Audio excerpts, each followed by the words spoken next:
local and it's personal. When I use the word local, personal, I was doing. So first of all, I never went to college. I graduated high school, and when I graduated high school, I started working at a nonprofit organization for queer and trans young people of color in New York City.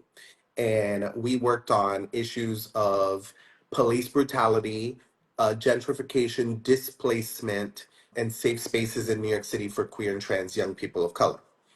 I did that for, I don't know, 7, 8 years or so.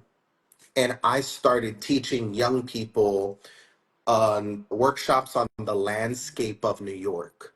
And I did that because I was like, in order for us to get what we want, we need to know who the players are in New York City. Yep. We need to know who we bring our demands to, who is the target, and then the target in the, who's listening? The I know, target in right? the sense of bringing your demands, nothing else.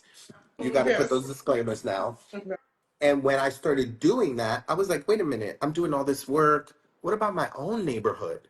Who's my representative? Uh-huh. And I found out who my city council member was. And my city council member at the time was a woman named Rosie Mendez.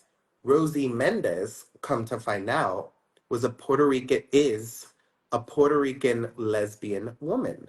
And I was like, what? A Puerto Rican lesbian woman is representing me in the city? I gotta find this woman. So one day I was walking home and she was on the sidewalk in the Lower East Side. And I was like, who's this woman that all these people are around? And I went up to her because, I like to go up to people. I'm a social butterfly. So I will go up to you. If you're the only person standing at a bar, I will go up to you and make conversation. So I went up to her and I was like, who are you? And she explained who she was. She's, I'm your city council member. I'm running for election, blah, blah, blah. As I got to know her, I started volunteering on her campaign. My volunteering eventually led to me being offered a position on her team. And I was like, oh, I've been doing years of community organizing. Do I want to leave and go to government? I have been fighting the man. Do I want to go work for the man now? Right. I talked to I talked to my inner circle, and I did it. And I worked for her for 4 years, and I worked for a couple of other people too in the city. That is what got me into government because I was doing all this work on the streets. But then I was like, for me, I was like, why can't I organize on the inside? Like, I believe that there are systems in place that are designed to tear people down, tear Black people down, tear communities of color, tear immigrant communities. Anyone who is not a cis white man who's a Christian, who is able bodied, like anybody else, they're tearing you down.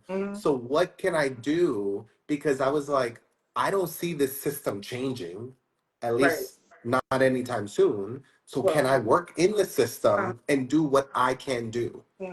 Also, because I had done all this work in nonprofit work, the nonprofit field for so many years, that I wanted to work for someone who had a position of power to be able to open the door to those same grassroots nonprofits who always had the door slammed in their face. And that's what I was able to do when I got in the city. And I have been in government ever since. I know. That I know. that's what got me there.